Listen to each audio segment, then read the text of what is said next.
नमस्कार प्रिय विद्यार्थियों, राजकीय महाविद्यालय फलोदी के YouTube चैनल पर आप सभी का पुनः हार्दिक स्वागत है। विद्यार्थियों, जैसा कि आप जानते हैं, पिछले वीडियो में हमने गुर्जर प्रतिहार वंश के बारे में अध्ययन किया, जिसमें हमने जाना कि प्रतिहार शब्द का अर्थ द्वारपाल होता है। फिर गुर्जर प्रतिहारों की उत्पत्ति के संबंध में विभिन्न विद्वानों के अलग अलग प्रचलित मतों के बारे में अध्ययन किया।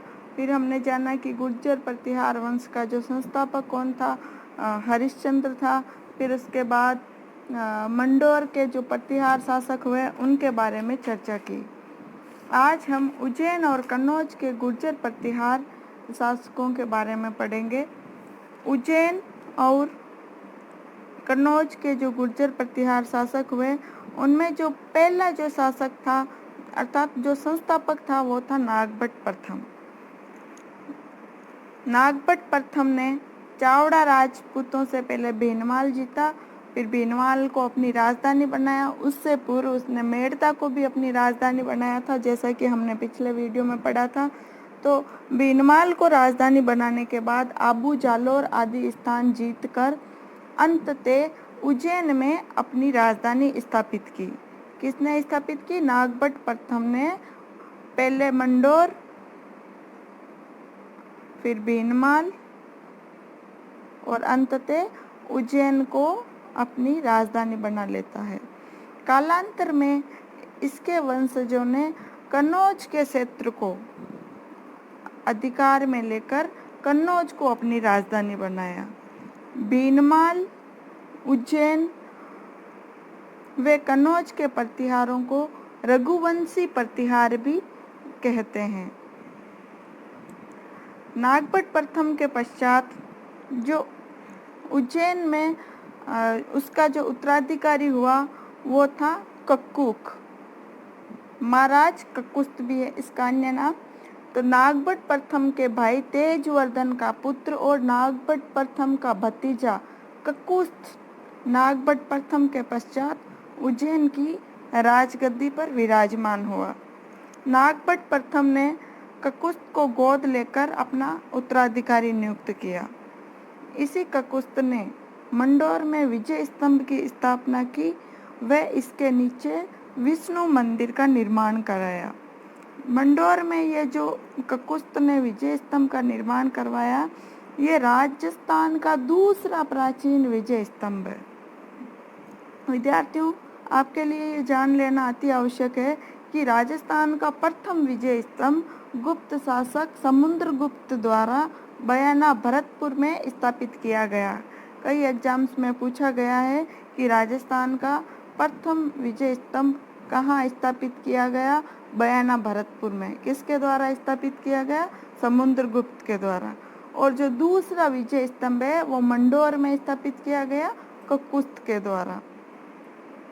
तो ककुस्त के बाद ककुस्त का छोटा भाई व इसका उत्तराधिकारी बना देवराज। ककुस्त के पश्चात उज्जैन में जो ककुस्त का उत्तराधिकारी बना उसका छोटा भाई था देवराज, नागभट्ट प्रथम का भतीजा था ये भी। देवराज को अवंती अर्थात उज्जैन का शासक कहा गया है। इसके बारे में और ज़्यादा कुछ जानकारी प्राप्त नहीं है। इसके बाद अगला जो शासक बनता है वो वत्सराज। ये काफ़ी इम्पोर्टेंट शासक है। इसके बारे में सवाल पूछे जाते हैं बार बार कंपटीशन एग्जाम्स में। तो इसका जो शासनकाल है 778 से 795 ईस्वी। इन शासकों का जो ये शासनकाल है वो निश्चित नहीं, अलग अलग पुस्तकों में अलग अलग लिखा हुआ है। हमें एक थोड़ी बहुत जानकारी के लिए बस रटना नहीं है इनका शासनकाल, बस थोड़ा सा हमें ध्यान में रहना चाहिए कि लगभग इनका शासनकाल कहाँ से कहाँ तक रहा। तो देवराज वे रानी भूविका देवी का पुत्र था वत्सराज। इनकी जो माता थी उनका नाम था रानी भूविका देवी। ग्वालियर प्रशस्ति में ये जो ग्वालियर प्रशस्ति है ये राजा भोज की है। ग्वालियर प्रशस्ति मिहिर भोज, इसका अन्य नाम भोज प्रथम या मिहिर भोज। इस ग्वालियर प्रशस्ति में वत्सराज को बहुसंख्य भूभृतों तथा उनके शक्तिशाली सलाहकारों की गति को समाप्त करने वाला कहा गया है। वत्सराज के समय उद्योतन सूरी, बहुत इम्पोर्टेंट फैक्ट है, याद रखना है, कई एग्जाम्स में पूछा गया है। उद्योतन सूरी किनका दरबारी था, कौन से ग्रंथ की रचना की और कब की? तो वत्सराज के शासनकाल में उद्योतन सूरी, जो कि एक जैन मुनि थे और वत्सराज के दरबारी थे, इन्होंने 778 ईस्वी में जालोर में कुवल्यमाला ग्रंथ की रचना की। कुवल्यमाला ग्रंथ में वत्सराज को रणहस्तिन का अर्थ होता है युद्ध का हाथी। ये इनकी जो उपाधि है, प्रतापी होने के कारण, बहुत ज़्यादा युद्ध के अंदर वीर होने के कारण, प्रतापी होने के कारण कुवल्यमाला ग्रंथ में वत्सराज को रणहस्तिन कहा गया है। ग्वालियर अभिलेख के अनुसार वत्सराज ने प्रसिद्ध भंडी वंश, इतिहासकारों का कहना है कि ये जो भंडी वंश है वो हर्ष के ममेरे भाई भंडी द्वारा स्थापित एक वंश था। तो भंडी वंश को पराजित कर उसका राज्य छीना। किसने छीना? वत्सराज ने। और ये किसका कहना है? ग्वालियर अभिलेख का। वत्सराज के समय ही, एक तो हमने पढ़ा कि उद्योतन सूरी ने कुवल्यमाला ग्रंथ की रचना की 778 ईस्वी में, और इसी के समय 783 ईस्वी में वर्धमानपुर में जैन मुनि जिनसेन ने हरिवंश पुराण नामक जैन ग्रंथ की रचना की। उद्योतन सूरी ने की कुवल्यमाला ग्रंथ की रचना, और जैन मुनि जिनसेन ने हरिवंश पुराण नामक ग्रंथ की रचना की 783 ईस्वी वर्धमानपुर में।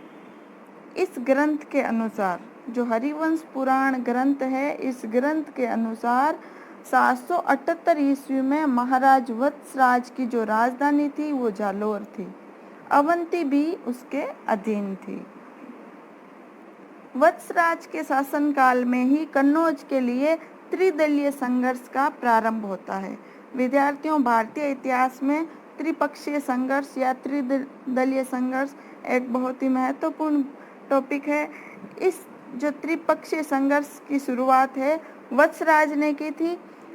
ये 8वीं सदी में प्रारंभ हुआ और 10वीं सदी तक चला। लगभग 200 वर्षों तक त्रिदलीय संघर्ष चला। किस पर आधिपत्य को लेकर चला? कन्नौज को लेकर, कन्नौज पर आधिपत्य को लेकर भारत की 3 शक्तियों के मध्य युद्ध हुआ। एक तरफ थे गुर्जर प्रतिहार, जो पश्चिम भारत पर शासन कर रहे थे। एक तरफ थे पाल, जो बंगाल में शासन कर रहे थे, अर्थात पूर्वी भारत में। और तीसरी जो शक्ति थी वो थी राष्ट्रकूट वंश, जो कि दक्षिण भारत पर शासन कर रही थी। तो ये 3 प्रमुख शक्तियां आपस में कन्नौज पर आधिपत्य को लेकर आपस में लड़ी। कौन कौन? गुर्जर प्रतिहार, पाल और राष्ट्रकूट। किस पर आधिपत्य? कन्नौज पर। अब कन्नौज पर आधिपत्य करने के लिए ये क्यों लड़ी इन्होंने? कन्नौज पर आधिपत्य हेतु युद्ध क्यों किया? कन्नौज का इतना क्या महत्व था? तो हर्षवर्धन के शासनकाल से ही कन्नौज, जो कि हर्षवर्धन की दूसरी राजधानी था, प्रथम राजधानी थी थानेश्वर हर्षवर्धन की, और ये द्वितीय राजधानी थी कन्नौज। ये सत्ता का प्रमुख केंद्र बन गया था। क्योंकि कन्नौज है वो गंगा के किनारे स्थित था, इस कारण इसका व्यापारिक महत्व भी था, और ये उपजाऊ क्षेत्र भी था, और रेशम मार्ग के नज़दीक भी था। तो इस कारण कन्नौज है प्रमुख केंद्र बन गया था सत्ता का। और इस पर आधिपत्य को लेकर इन 3 प्रमुख शक्तियों के मध्य जो संघर्ष हुआ, इसको त्रिपक्षीय संघर्ष कहा गया। और इस त्रिपक्षीय संघर्ष की शुरुआत वत्सराज ने की। एग्जाम्स में पूछ लेते हैं कई बार कि त्रिपक्षीय संघर्ष की शुरुआत किस शासक द्वारा की गई? वत्सराज के द्वारा। और ये वत्सराज कौन से वंश का शासक था? तो गुर्जर प्रतिहार वंश का शासक था। तो 647 ईस्वी में जब हर्षवर्धन की मृत्यु हो जाती है तो कन्नौज का जो शासन है वो लड़खड़ा जाता है और उस पर कमजोर आयुध वंश का शासन स्थापित हो जाता है।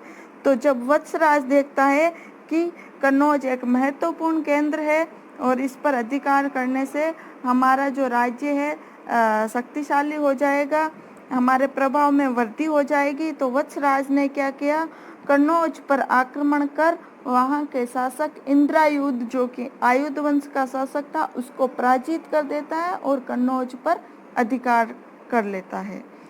इसके बाद जो कन्नौज के पास ही पूर्व में जो पाल वंश का शासक था धर्मपाल, उसने देखा कि भाई वत्सराज ने पश्चिम से आकर कन्नौज पर आक्रमण कर कन्नौज पर अधिकार कर लिया है, तो इसने क्या किया,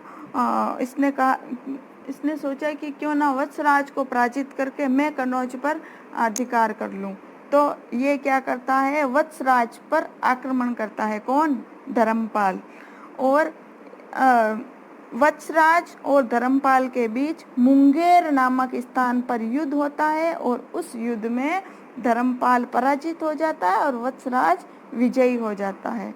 धर्मपाल आता तो वत्सराज को पराजित करने, लेकिन पराजित होके स्वयं चला जाता है।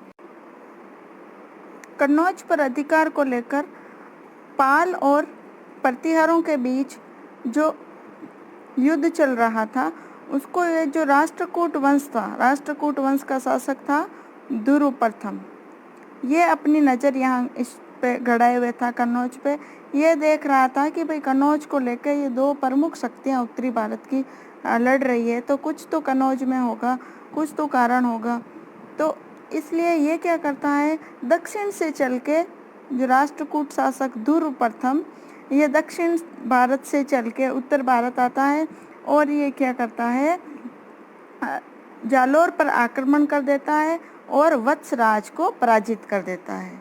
पहले वत्सराज ने धर्मपाल को पराजित किया, वत्सराज ने क्या किया, धर्मपाल को पराजित किया, और फिर दक्षिण से दुर्र प्रथम चल के आया और इसने क्या किया, वत्सराज को पराजित कर दिया। राधनपुर और वनी डिंडोरी शिलालेखों से ज्ञात कि पराजित वत्सराज ने मरुस्थल में शरण ली। वत्सराज शैव मत अनुयायी था, शैव मत का अनुयायी था। इसने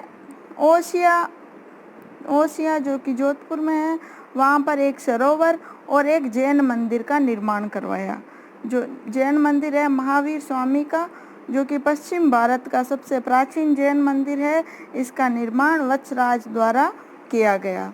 गुर्जर प्रतिहारों के समय मंदिर निर्माण की एक नई शैली का उदय हुआ जिसे गुर्जर प्रतिहार शैली कहा गया। और इस शैली के जो मंदिर है प्रमुख थे वो ओसिया जोधपुर में, नीलकंठ महादेव मंदिर जो राजौरगढ़ अलवर में है वो भी गुर्जर प्रतिहार शैली का है, और दौसा में हर्षद माता का मंदिर भी गुर्जर प्रतिहार शैली से संबंध रखता है। तो विद्यार्थियों, आज का हमारा ये वीडियो यहीं समाप्त होता है। धन्यवाद।